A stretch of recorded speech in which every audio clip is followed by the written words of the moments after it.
hormati seluruh jajaran pengurus Yayasan Pendidikan Islam dan Sosial Nurul Ali, yang saya hormati kepala Madrasah Sanawiyah dan Madrasah Aliyah Nurul Ali, dan yang saya hormati narasumber acara seminar P5 dan PPRA yang pada kesempatan kali ini sudah hadir di depan kita semua, Bapak Rahman F. Arifin, sarjana hukum. Terima kasih Bapak sudah bersedia. Pertama-tama marilah kita panjatkan puja dan puji syukur kehadirat Allah Subhanahu wa taala, yang mana berkat nikmat dan ridhonya kita dapat berkumpul bermuajah dalam tempat yang insya Allah sangat berbarokah ini. Kemudian sholawat beserta salam marilah kita limpahkan kepada junjungan kita Nabi Muhammad Sallallahu Alaihi Wasallam yang telah membawa kita dari alam jahiliyah menuju zaman yang ilmiah dengan adanya ad-dinul Islami wal iman. Anak-anak siswa madrasah dan Madrasah Sanawiyah dan Madrasah Aliyah Nurul Ali, kali ini acara yang akan kita langsungkan ini merupakan rentetan dari kegiatan P5 dan PPRA yang kali ini kita berkolaborasi antara Madrasah Sanawiyah dan Madrasah Aliyah Nurul Ali dengan mengangkat tema yaitu Stop Bullying and Say No to Drugs, yang artinya katakan tidak pada perilaku perundungan atau bullying, stop bullying, dan katakan tidak pada narkoba. Nah, kali ini telah hadir di depan kita semua seorang narasumber yang akan memberikan ilmu kepada kita semua. Tolong nanti ketika sudah acara penyampaian dari pemateri ini berlangsung, didengarkan secara hikmat, didengarkan secara baik dan dicatat ya. Dan nanti juga akan ada sesi tanya jawab bagi teman-teman siswa MA dan siswa PTS Nurul Ali. Nah, sebelum acara dimulai, saya akan membacakan biodata narasumber yang akan menyampaikan materi tematika kali ini. Beliau ini memiliki nama Rahman F. Arifin, sarjana hukum. Tempat dan tanggal lahir Jember 17 Mei tahun 1988. Alamat Jalan Merapi nomor 15 Kalisat. Dan juga beliau juga berdomisili di Aspol Dorongo. Jabatan sekarang PS Kanit Reskrim. Riwayat pendidikan beliau memulai pendidikan di Sekolah Dasar Negeri 2 Kalisat pada tahun 2000. Ini lulus tahun 2000. Kemudian melanjutkan ke Sekolah Menengah Pertama 1 Kalisat, lulus tahun 2003. Kemudian SMAN 1 Kalisat, lulus tahun 2006. Kemudian melanjutkan di Polri tahun 2007 dan melanjutkan kuliah S1 Hukum di Universitas Jember tahun 2019. Ini juga menjadi inspirasi bagi kita semua bahwa untuk menjadi orang sukses bahwa kita harus selalu giat belajar dan melanjutkan pendidikan hingga pendidikan yang tinggi. Dan begitu ya. Baik, agar tidak berlama-lama, kami akan mempersilahkan Bapak Rahman Arifin untuk menyampaikan materi seputar bullying dan narkoba yang memang dewasa ini sangat marak terjadi, dan yang terpapar memang kebanyakan 14 hingga 25 tahun. Nah, kepada beliau kami persilakan.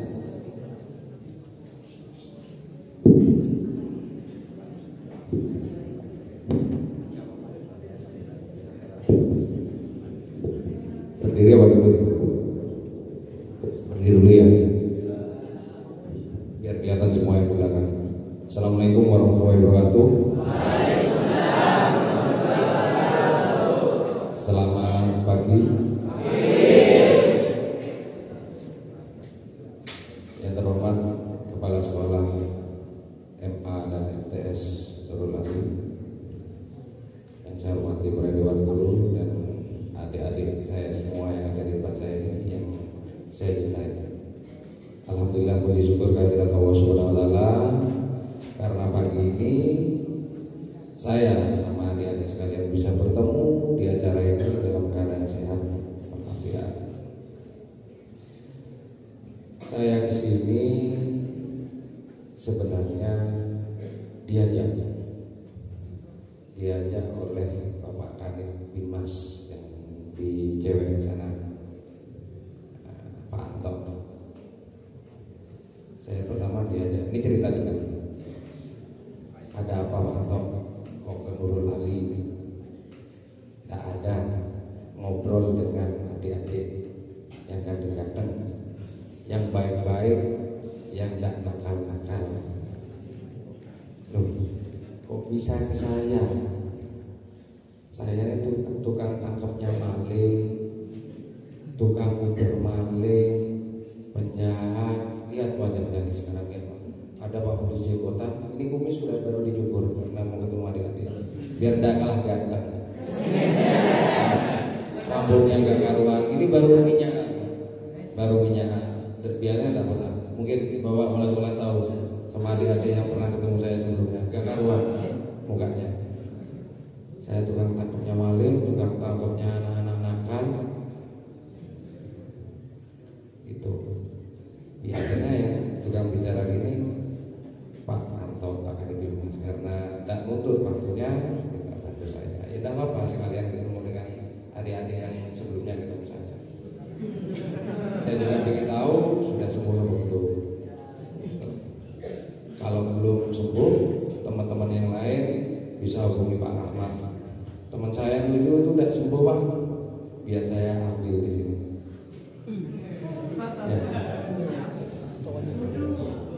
Ya Pak, setuju ya Pak?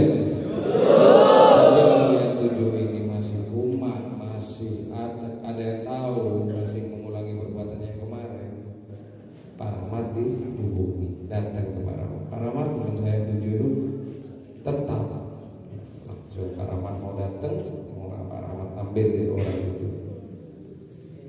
Ya, itu. Mungkin tadi yang disebutkan Bapak Guru tentang data diri saya sebelumnya, mungkin ada yang mau ditanyakan. Pak Rahmat sudah beristri, Pak Rahmat punya anak berapa? Apa sudah cukup? Nanti bertanya lagi, oh Pak Rahmat ini orang mana? Siapa? Kerja di mana? Nanti kelihatan Pak Rahmat bawa sak di depan, dikira pemulung. Pak Rahmat biasa hubungan jalan kaki. Ya, oke, bisa dimulai materi.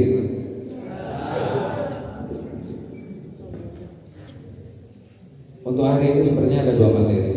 Yang pertama masalah bullying, yang kedua masalah penyalahgunaan narkoba. Kalau masalah bullying, mungkin dulu sempat viral, membuli antar teman. Ya, pernah tahu viral bully temannya apa, masih tetap di sini di Nurul Ali. Saya kira tidak ada membuli temannya, tidak ada ya.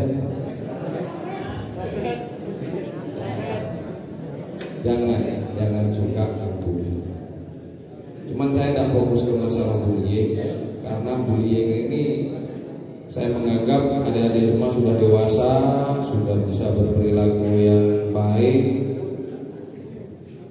sudah bisa membedakan perbuatan mana yang salah mana yang benar. Ya, cuman kalau yang masalah narkoba ini biasanya ini di sekolah baik, di luar banyak hantunya, dibawalah masuk ke lingkungan sekolah. Jadi saya fokus ke penyalahgunaan narkoba. Ya.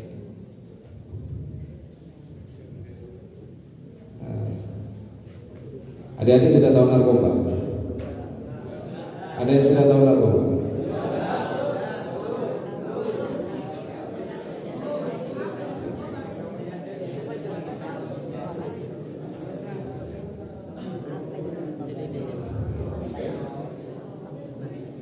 Mohon perhatian adik-adik.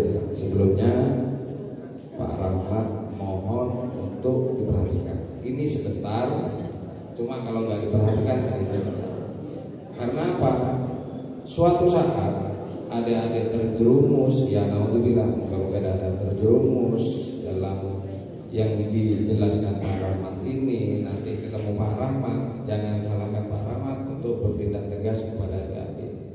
Karena apa? Satu, Pak Rahmat sudah memberikan sosialisasi kepada adik-adik, sudah memberitahu baik buruknya masalah ini. Jangan salahkan Pak Rahmat, nanti ke depannya Pak Rahmat bertindak tegas ke adik-adik semua. Ya. Kalau ingin tahu rasanya ruangan 3x3 tanpa lampu, kumpul dengan kamar mandi, silahkan. Dan tanyakan ke 7 teman kalian yang sudah tahu di dalam bagaimana rasanya. Makanya saya harap ini diperhatikan. Hanya sebentar, tidak berlama-lama. Mau sebentar apa lama? Sebentar, pokok diperhatikan. Ya. Biar apa? Adik-adik tahu, oh ini ternyata, oh ini ternyata salah. Ya. Apa itu narkoba? Lanjut lagi ke materi. Narkoba itu sebenarnya singkatan narkotika, psikotropika, dan bahan adiktif lainnya. Banyak macamnya, banyak bentuknya, banyak modelnya, dan efeknya macam-macam juga.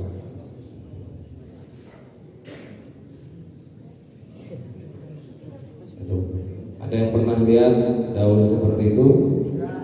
Ada yang pernah lihat obat-obatan seperti itu? Di sini bilang enggak, paling di dalam di sebelahnya sebetulnya orang ngasih beri, orang ngasih beri. Ya, ayo ngaku, mau ngaku di sini apa ngaku di luar? Gak mau Rahmat? Ya, nah, bercanda. Saya melihat adik-adik di depan saya baik-baik semua. Ya, rajin semua. Apa itu narkotika? Nah, ini dilihat. Narkotika itu zat atau obat dari tanaman atau bukan, baik sintetis, semi, dan dapat menyebabkan penurunan atau perubahan kesadaran, hilangnya rasa, mengurangi sampai hilangnya rasa nyeri, dan dapat menimbulkan ketergantungan. Itu narkotika. Kelihatan? Bentuknya seperti itu. Yang kedua adalah psikotropika. Apa itu psikotropika? Yaitu zat atau obat baik alami maupun sintetis, bukan narkotik, yang berkhasiat psikoaktif melalui pengaruh selektif pada susunan saraf dan menyebabkan perubahan khas pada aktivitas mental dan perilaku. Jadi kalau ada teman-teman adik-adik semua di lingkungan sekolah, lingkungan rumah, mungkin perilakunya yang berbeda, lainnya bercanda itu merenung sendiri, ada yang lucu dia diem, lainnya diem dia ketawa. Ya, dalam suasana tenang dia marah-marah, patut dicurigai, patut dicurigai. Lainnya seger pagi-pagi baru bangun tidur dia matanya merah, jalan sempoyongan, itu patut dicurigai. Tidak apa-apa tanya, takut Pak, tidak usah takut, lapor ke Pak Rahmat. Tidak usah takut. Ada teman kayak gitu bilang ke Pak Guru, si A ini gini, biar Pak Gurunya bilang ke Pak Rahmat. Ya, tinggal diseletik. Sudah dikasih pemahaman sama Pak Rahmat, masih mengulang. Ya. Sanggup? Tidak diapa-apakan.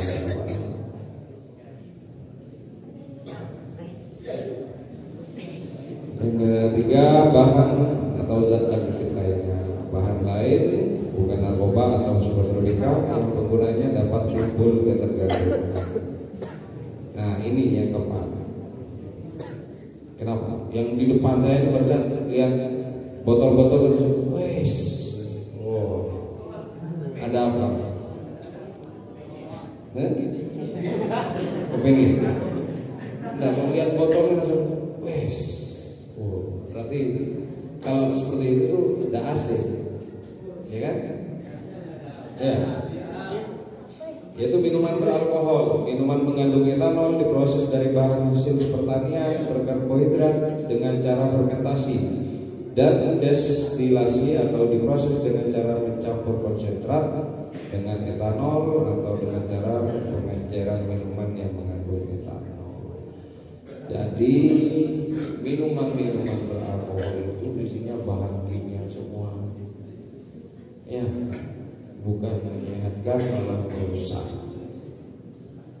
Saya yakin adik-adik saya di depan ini jauh dari masalah minuman alkohol. Ya benar. Ya. Amin ya Allah. Saya terima amin ya Allah. Semoga adik-adik di depan saya ini jauh dari hal negatif. Cuman dengar alamat ini ada Pak.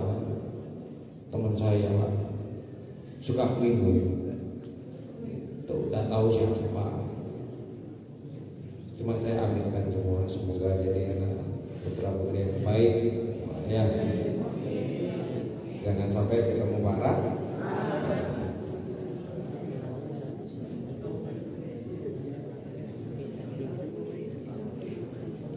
Itu bentuk-bentuknya juga narkotika.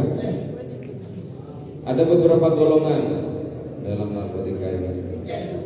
Golongan 1, daya aditifnya sangat tinggi. Dilarang untuk pengobatan, hanya digunakan untuk penelitian.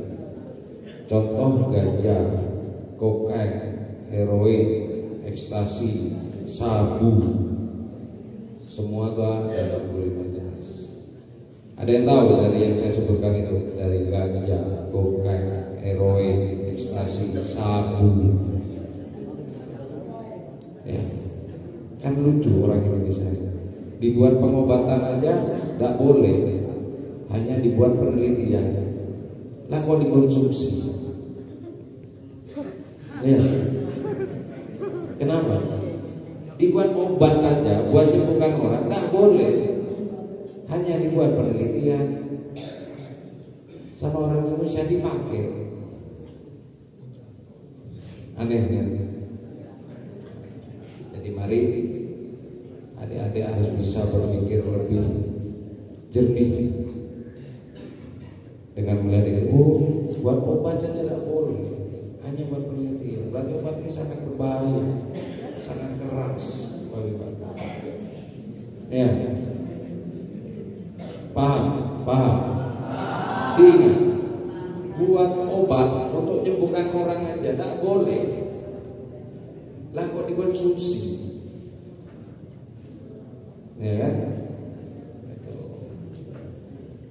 Golongan 2, daya aditif tinggi berguna pengobatan sebagai pilihan. Nah, ini yang bisa untuk obat. Cuman harus dengan resep dokter, harus digunakan sama spesialisnya. Bukan karena buat obat Pak, karena saya pusing sedikit, minumlah obat. Tidak tahu obat apa.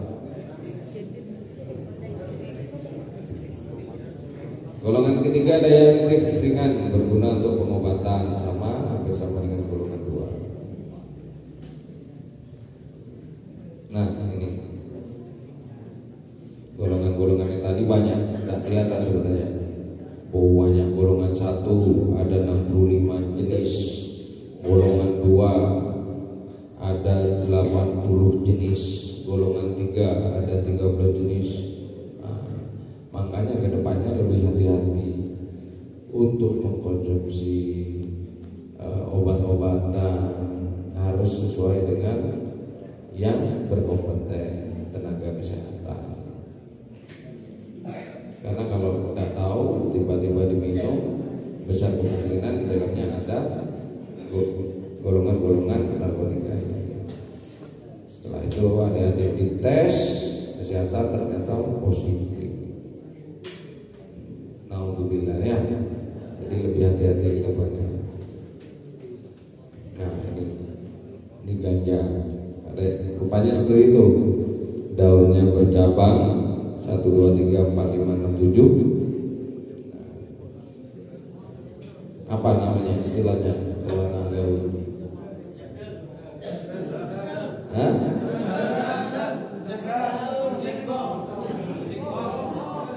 Kok daun sih? Kalau daun singkong, saya diajak, ayo makan. Tidak apa-apa. Hampir sama, cuma ukurannya lebih kecil. Kecil ukurannya. Lebih besar daun singkong. Kalau daun singkong dimakan bisa kenyang, enak, apa boleh disambel ya. Itu. Kalau ini namanya ganja, adalah tumbuhan penghasil serat, namun lebih dikenal karena kandungan zat narkotika yang membuat pemakainya mengalami euforia. Tahu euforia? Senang berlebih, senang, guyon sedikit, lucunya sedikit, ketawanya 100. Ya, lucunya hanya 20%, ketawanya 100. Itu jadi adik-adik bisa memantau teman-temannya yang di sekitar, di lingkungannya, gak ada apa-apa, mau tiba-tiba ketawa yang berlebih, patut dicuri. Kalau mabuk daun apa tadi singkong nggak apa-apa, tapi kalau ini jangan ya. Ganja ini termasuk dalam golongan 1 narkotika sesuai dengan Undang-Undang Nomor 35 Tahun 2009 tentang narkotika. Nah, ini undang-undang ini pegangannya Pak Rahmat, pegangannya kepolisian untuk menjerat pelaku-pelaku narkoba.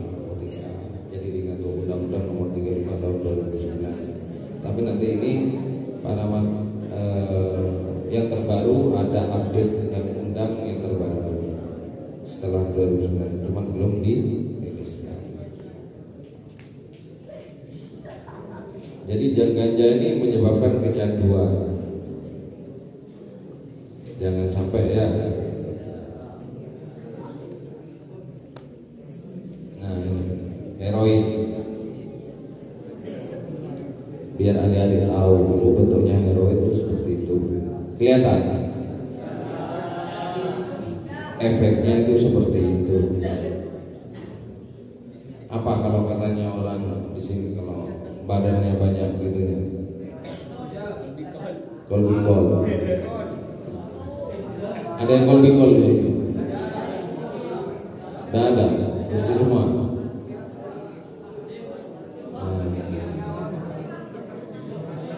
Tapi kalau saya melihat kalau yang di sini kolbikol mungkin jarang mandi pakai oil, ya, jarang. Banyak yang mondok di sini. Yang mondok angkat tangan. Rata-rata mondok. Ya, turun. Ya, kembali lagi ke materi. Apa itu heroin? Itu bentuknya itu kristal halus kayak tepung. Apa itu? Kayak tepung gitu ya. Warnanya putih-putih gading gitu. Dalam Undang-Undang Nomor 35 Tahun 2009, heroin ini masuk dalam golongan 1. Nah ini buktinya kalau ada. Karena apa? Dalam acara seperti ini lainnya memperhatikan, ada yang main sendiri tidak dengarkan, patut dicuri. Ya. berarti kan menyimpang perilakunya. Ayo, coba teman-teman sebelahnya bilang ke Pak Rahmat, kalau ada yang menyimpang perilakunya dalam acara ini, pulangnya ikut Pak Rahmat. Berarti ada yang menyimpang. Kenapa? Ya kan? Itu heroin. Nah, ada yang tahu obat-obat itu? Ada yang pernah lihat? Tidak, Pak Rahmat pengen tidur. Ada yang pernah lihat tidak seperti itu? Yang pernah lihat seperti apa? Yang pernah lihat seperti apa? Kok yang jawab yang depan? Yang di depan saya tidak mau jawab, tidak tahu Pak. Ya, siapa yang mau? Hah? Alfi? Ya, tidak tahu. Tidak tahu. Yang tahu?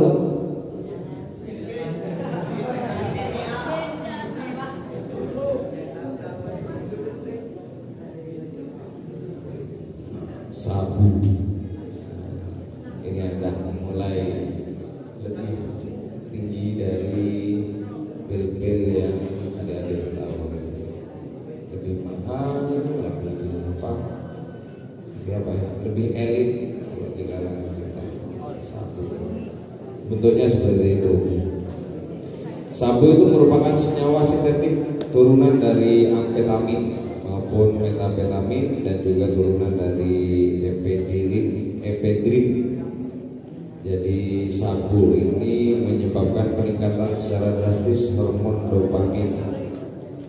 Ya. Nah, itu ada yang menyimpang di pojok itu. Di pojok itu ada yang menyimpang. Ya. Saya dengarkan. Pokok Pak Rahmat di sini memberikan pengetahuan. Jangan sampai adik-adik terjerumus di dunia narkoba. Jangan sampai adik-adik ketemu Pak Rahmat di luar. Kalau ketemu di sekolah tak apa-apa, caranya baik. Ya, ya dengerin pojok. Ya, apa mau saya tes sekarang juga ini semua? Hah? Berani? Kok sedikit yang jawab?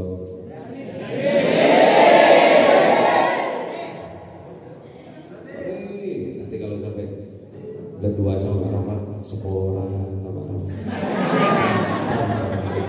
Karena ini ramai. Coba berdua, bertiga sama Pak Rahmat. Kemarin aja bertujuh Pak Rahmat sendiri. Sekolah sama Pak Rahmat. Tidak apa-apa. Kalau mau dicoba tidak apa-apa.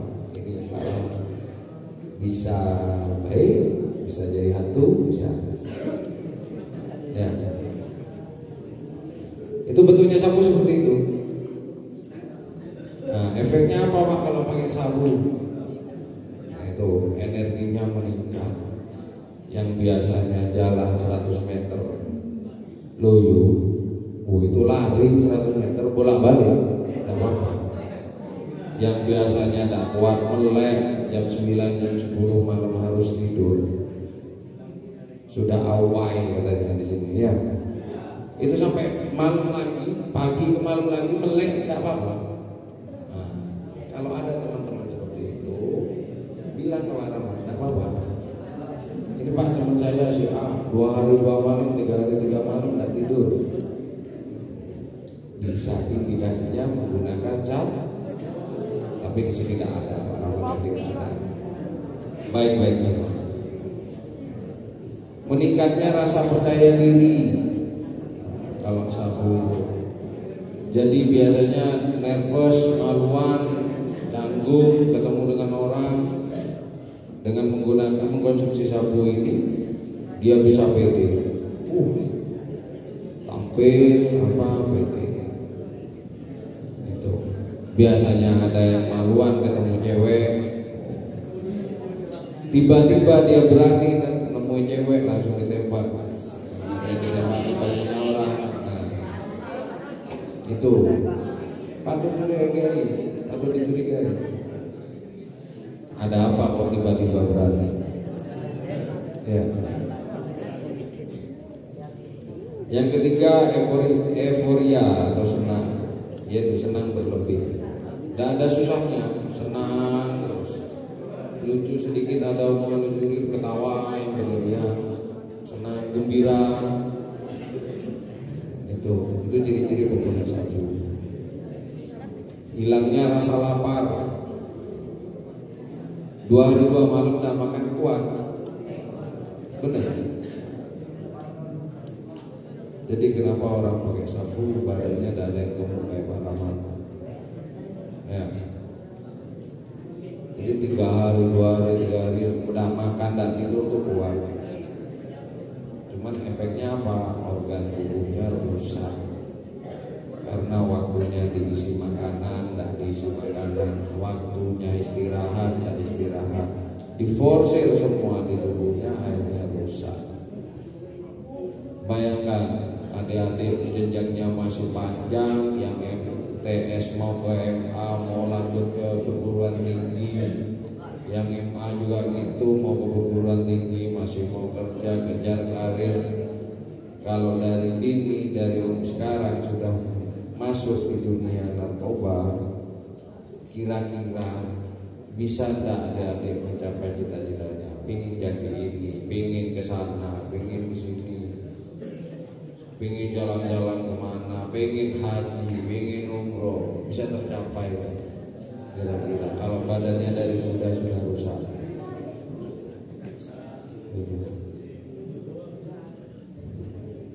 Nah ini selanjutnya, jadi lebih sensitif, paham, ngerti, lebih sensitif. Apa namanya? Bukan aku, sensitif itu meturun itu apa? Ngereng. Jadi mudah tersinggung, taning salah, taning bertahan. Ada temennya kayak gitu? Ada.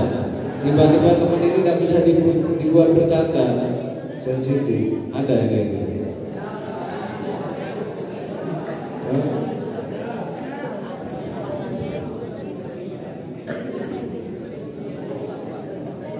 Nah, selanjutnya efeknya menggunakan sabu, lebih aktif untuk berkomunikasi. Contohnya apa? Lebih apa? Lebih cerai. Hal-hal yang tidak perlu diungkapkan. Ya, hampir sama dengan orang mabuk separuh. Kok ada mabuk separuh orang? Iya, separuh sadar, tidak mabuk. Itu kan pasti apa? Merunyah. Apa jangan betul? Merunyah. Bersama dengan itu, hal-hal yang tidak perlu dibicarakan. Itu tanda-tandanya orang pemakan sabu. Itu perasaan bulu-bulu atau belakang leher merinding. Ada yang merinding enggak? Setelah itu paranoid, takut berlebih, halu, takutnya itu halu. Apa halu? Halusinasi. Nah ini yang sempat viral dulu. Pernah tahu? Namanya tembakau gorila. Ya, pernah dengar?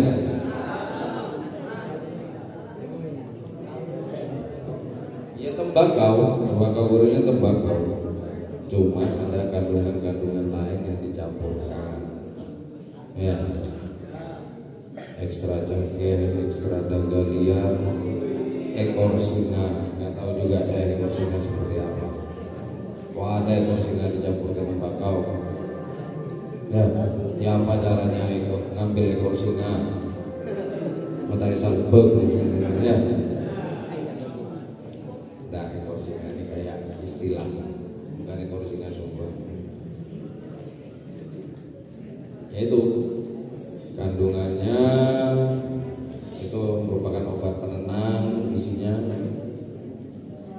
digunakan sebagai substansi ganja, sering disebut gors atau goring. Itu bentuknya seperti itu, lebih halus dari tembakau biasa. Ya, jadi adik-adik biar tahu kedepannya, adik-adik nanti sudah lulus, mama adik-adik jadi perokok, melihat tembakaunya seperti itu, ciri-cirinya, harap berhati-hati, ya.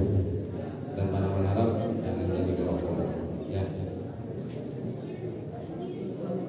Ini biar adik-adik tahu metodenya seperti itu. Nah, ini nyampe ke dasar hukumnya. Nah, biar tahu semua, tolong perhatikan dasar hukum. Kenapa Pak narkoba tidak boleh? Siapa yang melarang? Ya, ya. Yaitu yang pertama, Undang-Undang Nomor 5 Tahun 97 tentang psikotropika. Yang kedua, Undang-Undang Nomor 35 Tahun 2009 tentang narkotika. Undang-Undang Nomor 36 Tahun 2009 tentang kesehatan. Ini yang sering dipakai pihak kepolisian untuk menjerat pelaku-pelaku narkoba. Ya, entah itu memiliki, menyimpan, menjual belikan, menggunakan usus barang. Nanti ada yang lebih jelas. Udah ngapain pakai Pak? Itu sekarang biar adik-adik tahu. Oh ternyata ada undang-undang narkotika nomor 35 tahun 2009. Bukan Pak polisi yang buat aturan, ya, tapi negara. Sudah tahu undang-undangnya untuk menjerat orang-orang pelaku narkoba. Kalau dijelaskan panjang, pasalnya biar tahu aja.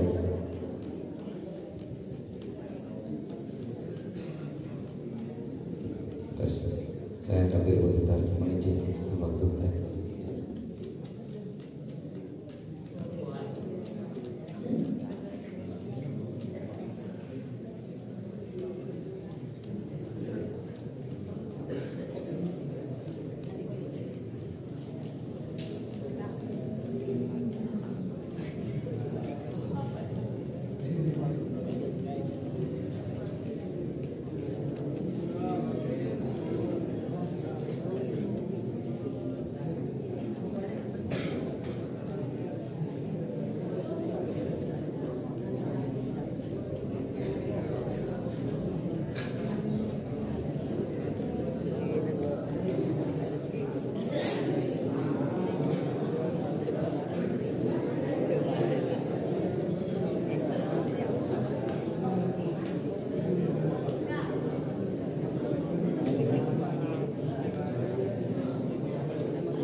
Saya lanjutkan lagi, kembali lagi materi.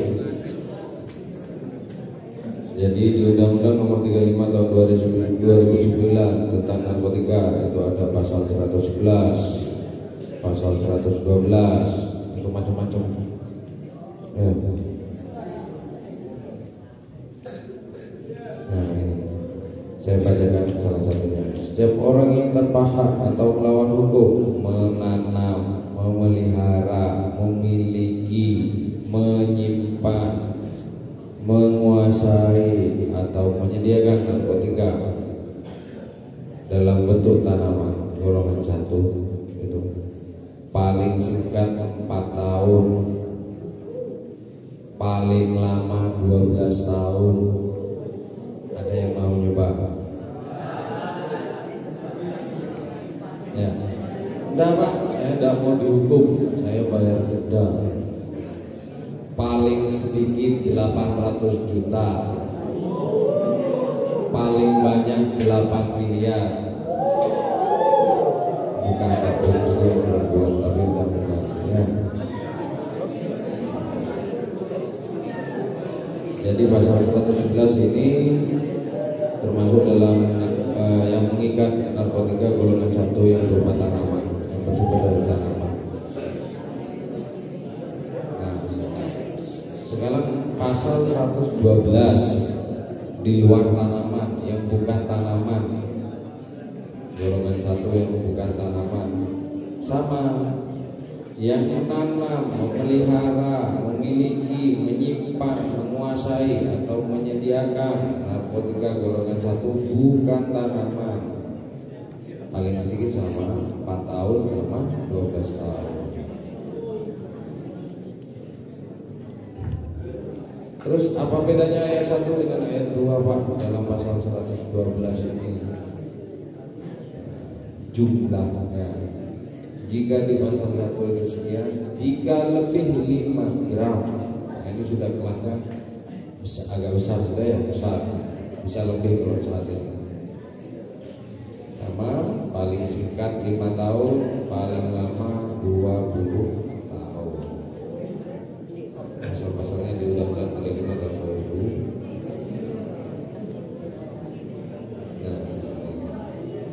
Ini yang mengatur masalah impor ekspor. Jadi yang mendatangkan dari luar negeri atau itu yang mengirim, mengekspor ke luar negeri, nah ini diatur dalam pasal 113 itu dilihat paling singkat 5 tahun, paling lama 15 tahun. Apabila yang pasal 113 sama, yang membedakan jumlah narkobanya yang ditemukan atau barang buktinya. Jika beratnya melebihi 1 kilo atau melebihi 5 batang pohon dalam bentuk bukan tanaman, beratnya 5 gram sama 5 tahun sama 20 tahun. Ya, bisa dilihat itu pasal 114. Setiap orang yang tanpa hak atau melawan hukum menawarkan untuk dijual, menjual, membeli, menerima, menjadi perantara. Nah, yang 7 orang kan menjadi perantara dalam jual beli, menukar atau menyerahkan narkotika golongan 1 seumur hidup. Hukumannya paling singkat 5 tahun, paling lama 20 tahun. Dendanya sedikit, murah dendanya. Paling sedikit 1 miliar, paling banyak 10 miliar. Kalau pengen tahu kita coba. Sama pasal 114 ayat 2, bedanya di jumlah barang bukti, jumlah narkotika. Nah, sama 115. Jadi perbuatan melawan hukum, membawa, mengirim, mengangkut atau mentransito narkotika golongan 1. Jadi menggesek, membawa, dipindah barang. Paling singkat 4 tahun, paling lama 12 tahun. Pasal-pasal yang ada di Undang-Undang Nomor 35 Tahun 2019. Itu bisa kelihatan, tidak kelihatan di belakangnya.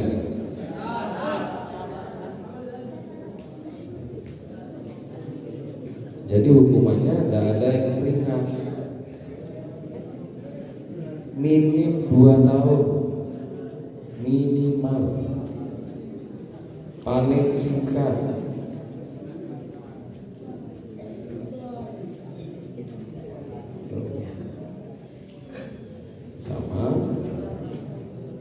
Jadi intinya gini.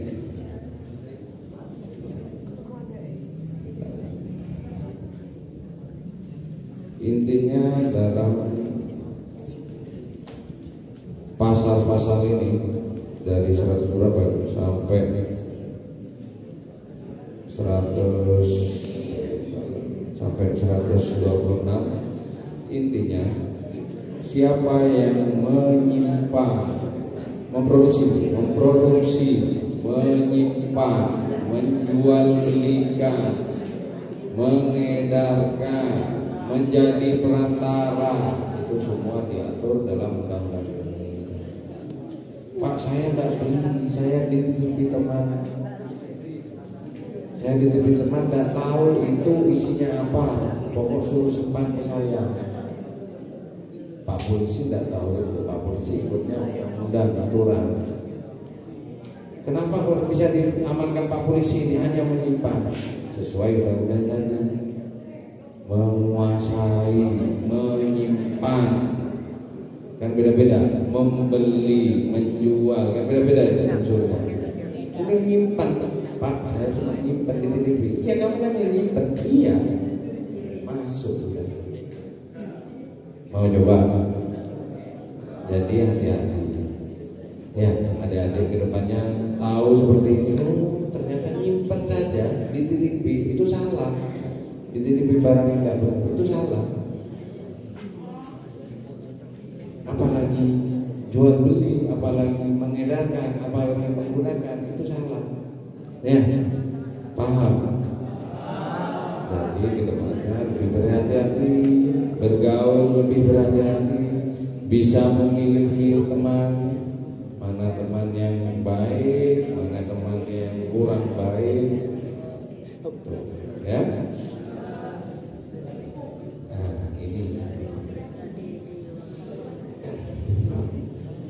Jadi di wilayah Kecamatan Dombo, ini selama saya berdinas di Polsek Dombo, ini yang sering terjadi. Peredaran dan konsumsi obat berupa atau berbentuk pil bulat berwarna putih berlogo.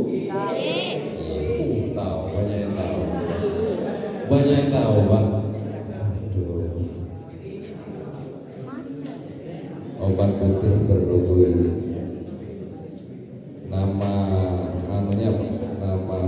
Nama medisnya itu, nama latinnya trihexyphenidyl. Kadang ada yang bilang trek. Kalau di sini apa nyebutnya? Ya, apa nyebutnya? Sebabin apa? Apa nyebutnya? Hah? Putihan. Putihan, ada kuningan. Ya, jadi yang adik-adik dengar, yang adik-adik mungkin pernah lihat, pernah pegang, ya nggak tahu kalau yang pernah konsumsi, itu namanya trihexyphenidyl, trek, obat putih berlogo Y. Apa itu trihexyphenidyl? Trek. Nah, ini coba lihat. Yang sering terjadi di sini di wilayah Kecamatan Dombo, bukan di Nurul Ali, bukan. Banyak peredaran obat putih berlogo Y yang disebut trihexyphenidyl. Apa itu trihexyphenidyl ini? Biar tahu, biar bisa, ternyata obat putih Y itu obat ini. Saya bacakan. Trihexyphenidyl atau obat putih berlogo Y adalah obat untuk mengatasi gejala penyakit Parkinson.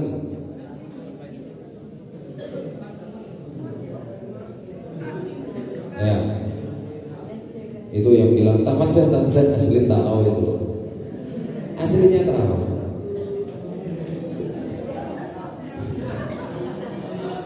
Saya punya datanya sama-sama di sini punya. Cuma saya berharap dengan saya datang di sini bisa berubah, karena apa? Sudah tahu aturannya, sudah tahu akibatnya. Ya, kembali lagi ke trihexyphenidyl, diperhatikan. Karena apa? Ini yang sering yang ada di wilayah-wilayah, ya ini trihexyphenidyl ini, obat putih berlogo. Obat untuk mengatasi gejala penyakit Parkinson dan gejala ekstrapiramidal akibat penggunaan obat antipsikotik tertentu.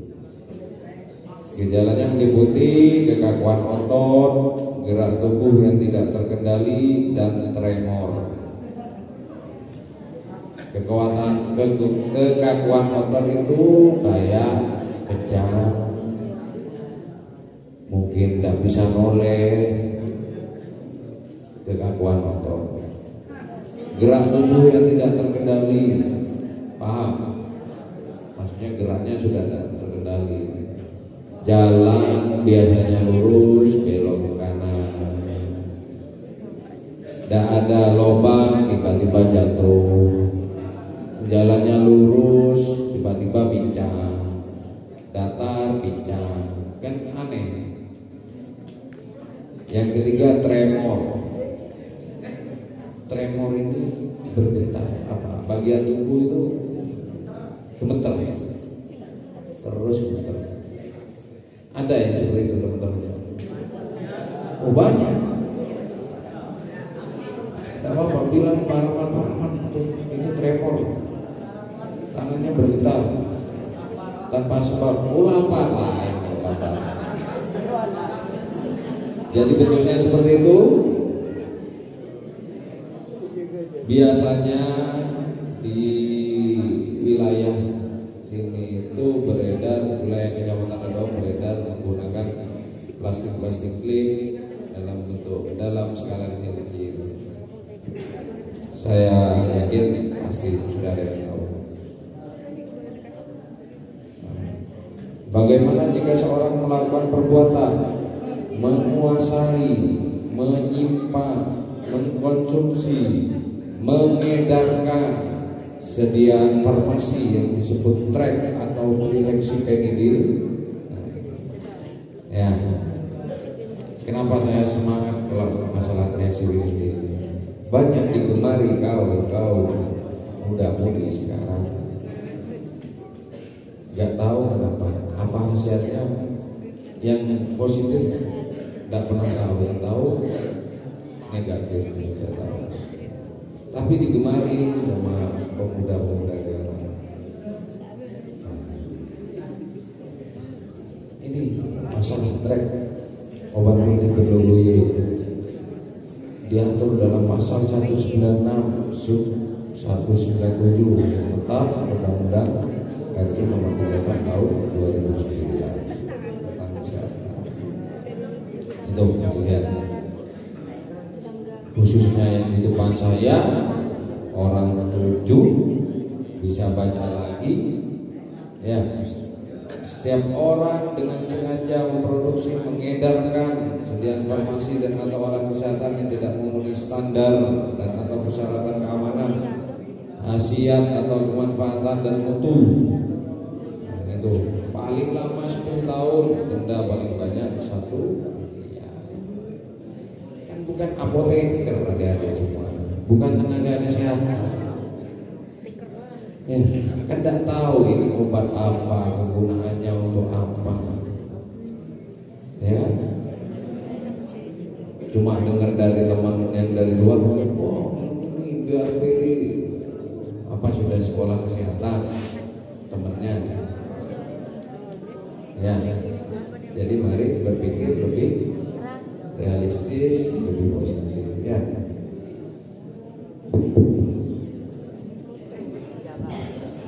Pasal 197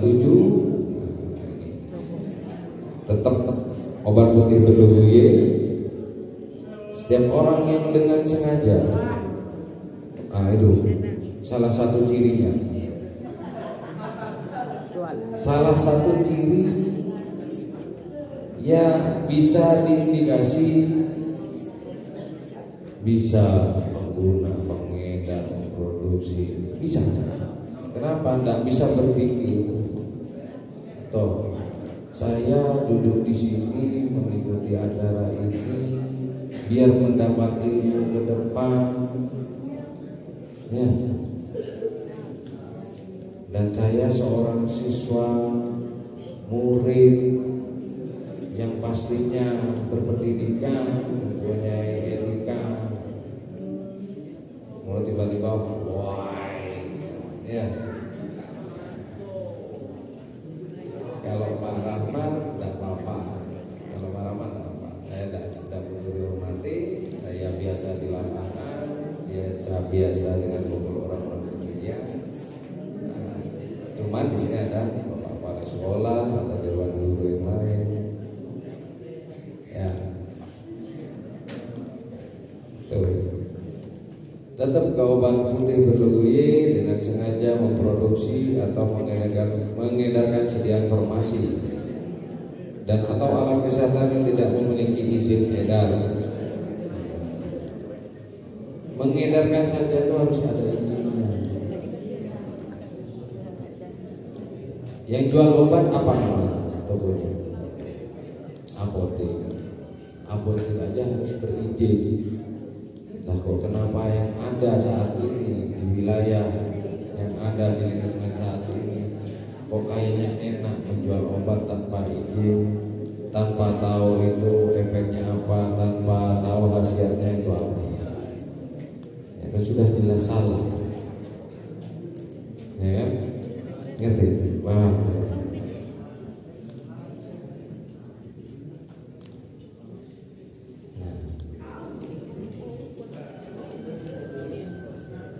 Kalau mau pakai seragam kulit dicoba. Kebetulan itu saya mengamankan orang yang mengedarkan obat putih berlogo Y. Itu saya. Ada yang tidak kelihatan?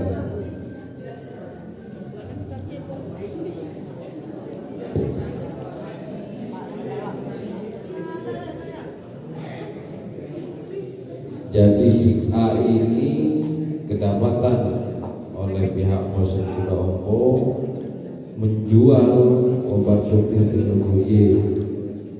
Dia mengecer.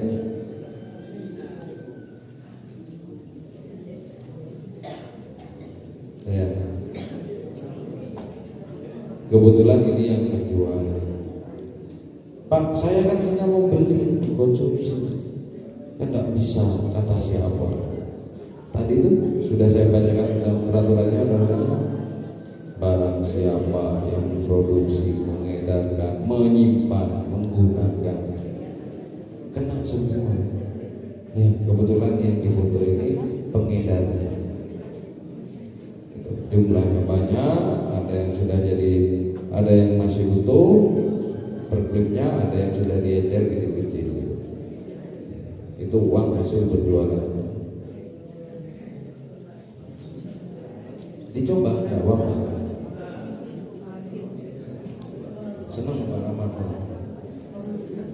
Penuh kantornya Pak Rahman itu, ruangan kecil itu bisa penuh. Ya, asik di dalamnya. Rasanya di dalam enak. Hah?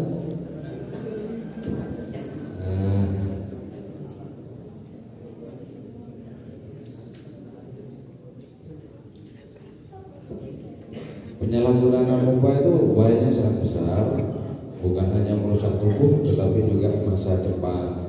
Apalagi adik-adik masih jauh perjalanannya. Ya. Selain merusak organ itu juga menimbulkan penyakit yang berbahaya, sulit untuk disembuhkan. Seperti apa, Pak? Kanker, AIDS, HIV/AIDS. Ya.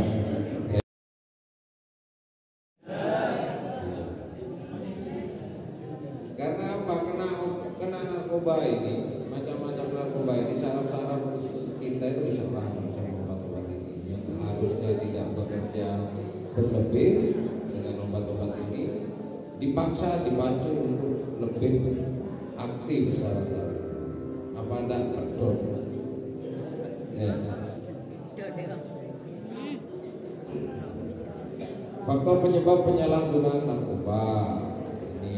Yang pertama, pengendalian diri yang lemah, kondisi kehidupan keluarga, ya mungkin ada masalah di keluarga, jadi pengguna itu memilih jalan yang salah dengan terjerumus ke dunia narkoba. Yang ketiga temperamen.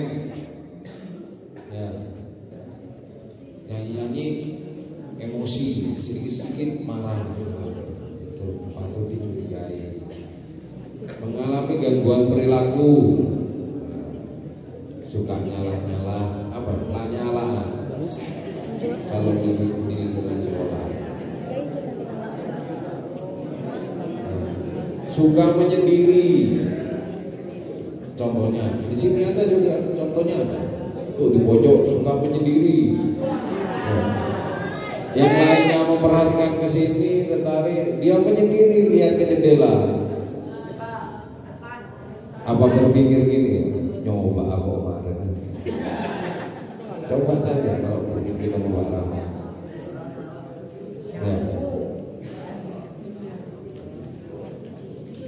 Prestasi sekolah yang rendah. Yang mau rendah ya apa? Yang dikonsumsi obat-obatan terlarang. Sudah kurang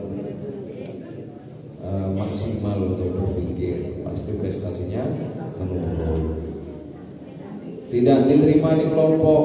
Nah ini kembali lagi ada sangkut pautnya dengan bullying tadi. Sekarang masih ada zamannya geng-gengan, ini gengnya ini itu masih ada. Sekarang jangan seperti itu. Kita harus bergaul ke semua teman harus dirangkul.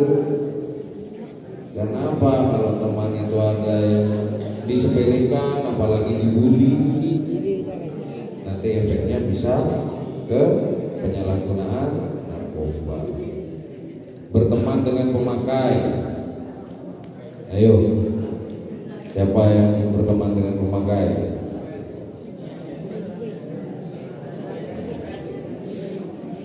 Jangan sampai kita harus batasi diri, kita harus jaga jarak dengan pemakai narkoba. Dan mengenal narkoba harus dari yang sudah terlanjur tahu, yang sudah terlanjur kenal, sekarang niat untuk menjauhi ya.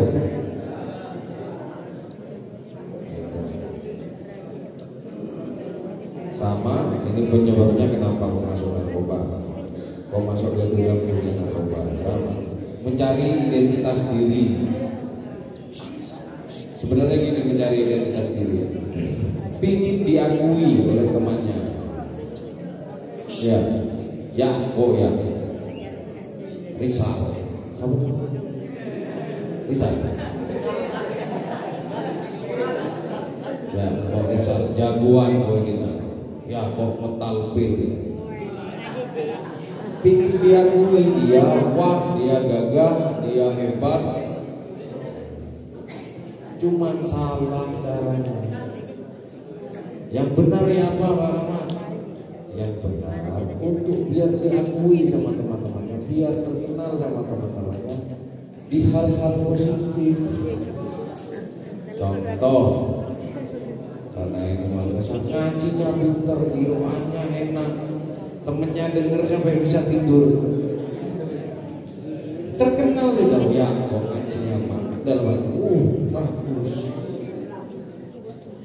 pelajarannya bagus, atau mungkin di sini ada ekstra, itu ditekuni biar jadi yang wah.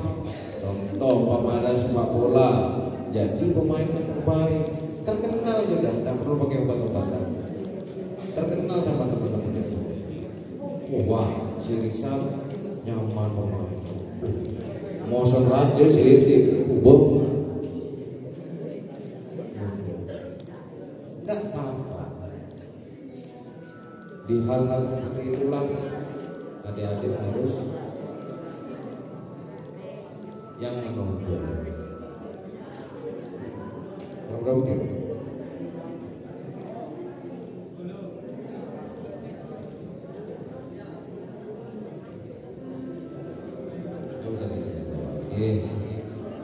hal yang bisa dilakukan, nah, itu dari orang tua. Sebenarnya ini orang tua juga Pak Guru yang harus mengontrol. Kenapa saya kemarin ada permasalahan orang tua harus tahu, karena salah satu kontrol dari orang tua bukan dari sekolah. Harus komunikasi sama orang tua,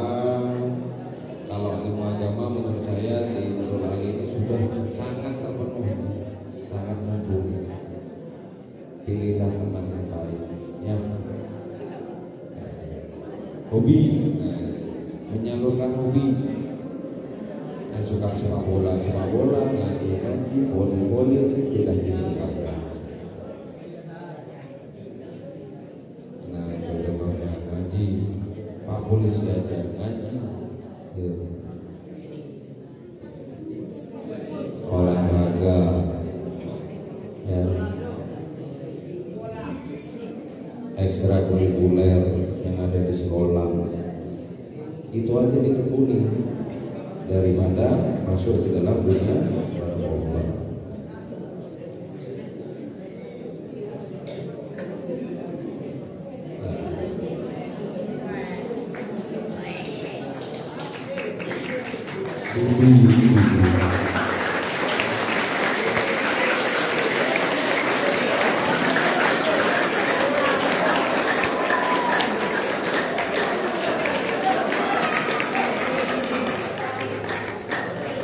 Ini saya curiga, tepuk tangan, ikut tepuk tangan. Apa lihat saya yang dulu ini masih kelihatan seperti orang ini.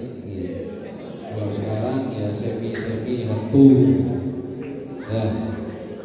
Jadi demikian yang bisa saya sampaikan masalah narkoba, terutama penyalahgunaan obat putih penogoyet yaitu trihexylamine.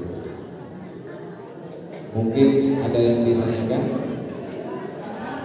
Coba mungkin ada yang ditanyakan.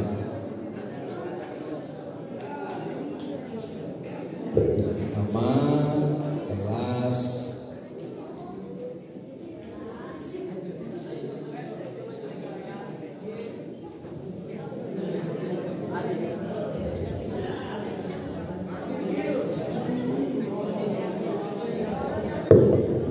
Assalamualaikum warahmatullahi wabarakatuh. Saya akan bertanya tentang narkoba. Kan di lingkungan kita sudah banyak yang mengkonsumsi narkoba. Bagaimana cara Bapak untuk mengatasi agar penggunaan narkoba itu tidak bisa dikonsumsi lagi?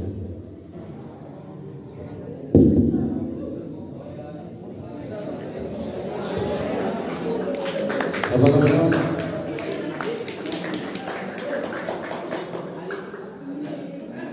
Alim, ganteng Mas Alim.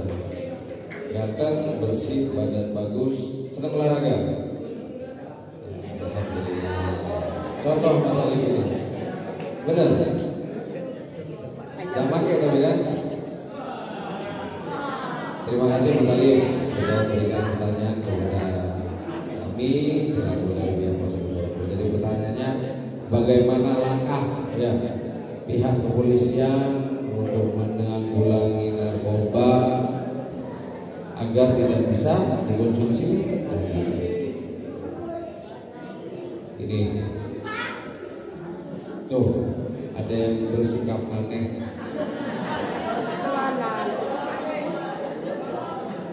Coba ditanya tadi pagi minum apa? Gak selalu minum kan? Oke, saya jawab pertanyaannya Mas Arif. Langkahnya Polsek Pendopo, langkahnya petugas kepolisian untuk menindaklanjuti narkoba agar tidak bisa digunakan lagi, tidak bisa dikonsumsi lagi.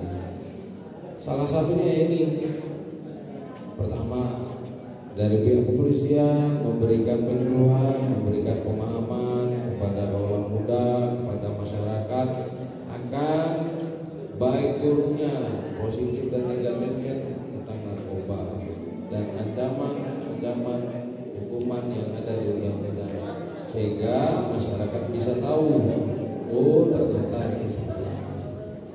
Itu yang pertama. Yang kedua, melakukan tindakan tegas terukur terhadap pelaku-pelaku narkoba. Contoh, melakukan penangkapan, dihukumkan pelaku-pelaku narkoba. Pak, kenapa masih banyak, masih ada? Kenapa kok bisa gitu? Karena apa? Peredaran narkoba itu secara terselubung. Pak polisi kan tak tahu barang ini kok bisa masuk lewat mana, itu butuh waktu untuk menelusuri. Tiba-tiba sudah ada aja, baru Pak polisi tahu, oh ternyata di sini ada barang, baru kita menyelidiki. Kita perjalanannya kadang tak tahu, kecuali barang-barang tersebut sudah dikuasai sama TO Polri, target operasi Polri, orang-orang yang sudah ditandai sama pihak kepolisian, pasti gerak-geriknya itu sudah dipantau. Dia mau kirim barang mana, mau mengedarkan model apa, pasti ditahu. Nah, jika Polri sudah fokus dengan orang tersebut, ada muncul lagi orang-orang lain tanpa diketahui, itu yang bergerak. Ya, ngapa masih bisa beredar? Karena satu dibunuh, tumbuh lagi satu dibunuh, tumbuh lagi satu. Jadi dari pihak kepolisian memang membutuhkan kerjasama dan bantuan dari masyarakat, dari adik-adik semua. Untuk apa? Untuk bisa saling menjaga, memberi informasi, saling mensupport untuk memberantas narkoba. Contohnya kayak adik-adik, supportnya Pak, kalau saya pelajar Pak, mau nangkep maling tidak bisa, mau nangkep pelaku narkoba ya tidak bisa. Dengan cara apa? Belajar yang rajin, jauhi narkoba. Ya. Dan jika ada informasi-informasi yang mengarah ke dunia narkoba, bisa ada yang disampaikan ke pihak guru, orang tua. Umpama di rumah ada Pak RT, ada Pak RW, ada Pak Kampung, Pak Kades, sampaikan jika adik-adik mengetahui ada hal-hal yang menjurus ke narkoba. Tidak usah takut, adik-adik memberikan informasi, kerahasiaan dijaga. Pasti tidak usah takut. Nah, itu makanya Polri harus juga dibantu oleh elemen masyarakat dengan adik-adik belajar, harus bekerja sama memberantas narkoba. Ada lagi? Sudah cukup Mas Amin? Ya. Monggo.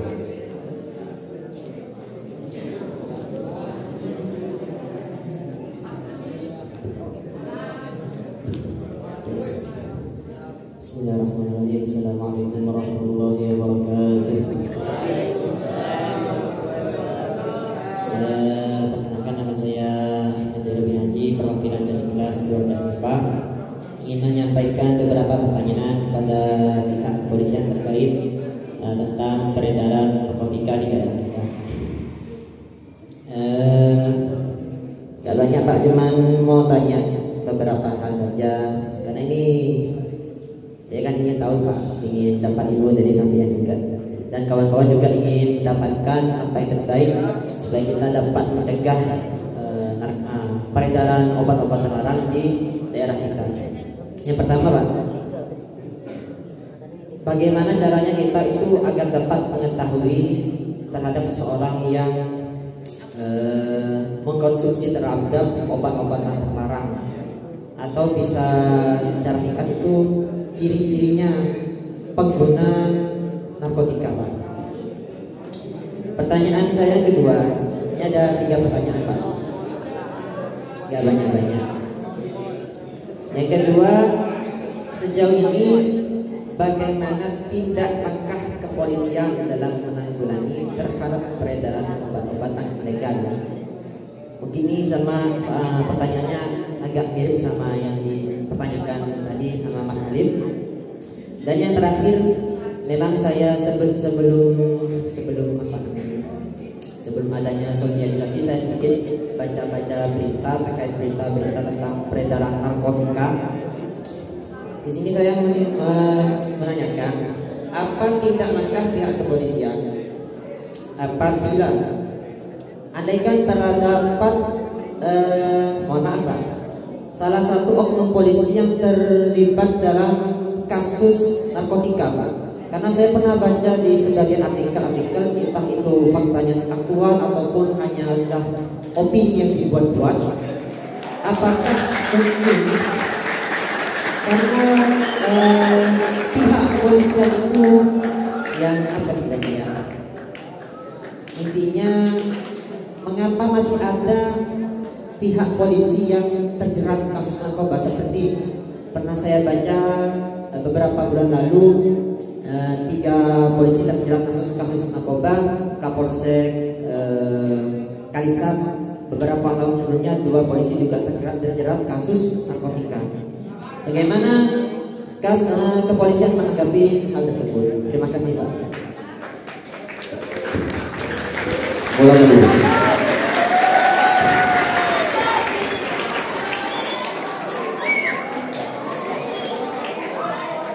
Mas apa? Dari Robi. Yang pertama pertanyaannya, ciri-ciri orang pengguna, ya, untuk mengetahui pengguna. Tadi juga sudah secara psikologis sudah sampaikan di slide tadi, di materi tadi. Salah satunya tingkah lakunya yang tidak normal, psikisnya tidak normal. Contoh, berbicara tidak fokus ke topik pembicaraan, diajak bicara A ngelantur, terus tidak jelas cara berbicaranya, pelat, itu susah untuk melafalkan kata itu sudah parah. Ciri-cirinya itu aja. Pokok lain dari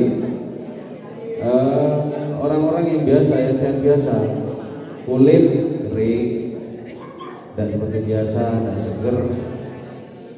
Kalau di bawah mata hitam itu orang nggak tidur semalam sudah hitam matanya, ya. Itu masih bisa ditutupi. Itu Mas ya, yang pertama. Yang kedua, apa tadi? Tindak langkah kepolisian sama, sudah saya jelaskan. Yang pertama, dari pihak kepolisian memberikan pemahaman, penyuluhan kepada warga masyarakat akan tentang bahayanya narkoba, melakukan tindakan tegas kepada pelaku-pelaku narkoba, ya, dan diusut tuntas sampai ke ujungnya, maksudnya ke bandar besarnya. Kenapa kok masih ada, Pak? Ya, karena banyak, sudah menyebar. Ditangkap satu, muncul lagi satu, ditangkap satu, muncul lagi satu. Itu terus yang diuber sama Pak polisi. Itu aja. Yang ketiga, nah ini yang banyak viral kemarin. Dan tidak bisa dipungkiri bahwa dari pihak kepolisian juga ada yang tersangkut kasus narkoba. Nah, memang ada beberapa anggota Polri terjerat perkara narkoba, entah itu sebagai pengguna, pengedar, entah itu sebagai yang menyimpan, membackingi. Nah, di dalam tubuh Polri itu ada fungsi atau bagian pengawasan penindakan anggota yang namanya Propam, Provos dan Paminal, pengamanan internal Polri. Jadi apa yang dilakukan jika ada anggota Polri yang tersangkut perkara narkoba? Jadi fungsi itu yang bekerja, Propam itu, Provos dan Paminal. Tindakannya apa, Pak? Sama dengan orang-orang umum yang dilakukan itu sama. Umpama dia sebagai pengedar, apa sesuai Undang-Undang Nomor 35 tahun 2009, yaitu yang diterapkan juga ke kita ke tubuh Polri, sama. Makanya dalam pengusutan perkara narkoba ini nanti dibelah-belah, entah dia sebagai pengedar atau menyimpan, entah memakai atau pengguna, itu dibelah-belah. Sama. Jadi jika ada anggota Polri yang melakukan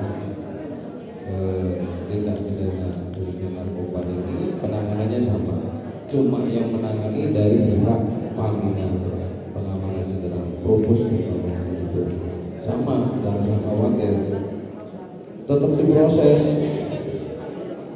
Dan tidak sedikit yang anggota Polri ini sudah dipecat gara-gara narkoba, karena sudah diingatkan 1 kali, 2 kali, 3 kali, tetap masih dilakukan, akhirnya dipecat dan masih dihukum. Ada.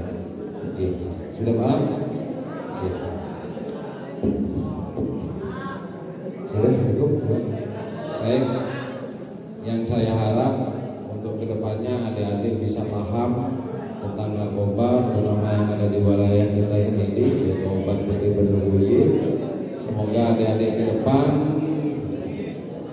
bisa menjauh, bisa memperingatkan teman-temannya yang ada di sekitar untuk menjauhi obat-obat itu, karena adik-adik sudah tahu, ya, oh ternyata belum positif. Gitu aja yang bisa saya sampaikan. Mungkin ada salah kata, salah ucap, salah tingkah laku saya di sini, saya mohon maaf yang sebesar-besarnya. Saya Ali, wabillahi taufiq wal hidayah. Assalamualaikum warahmatullahi wabarakatuh.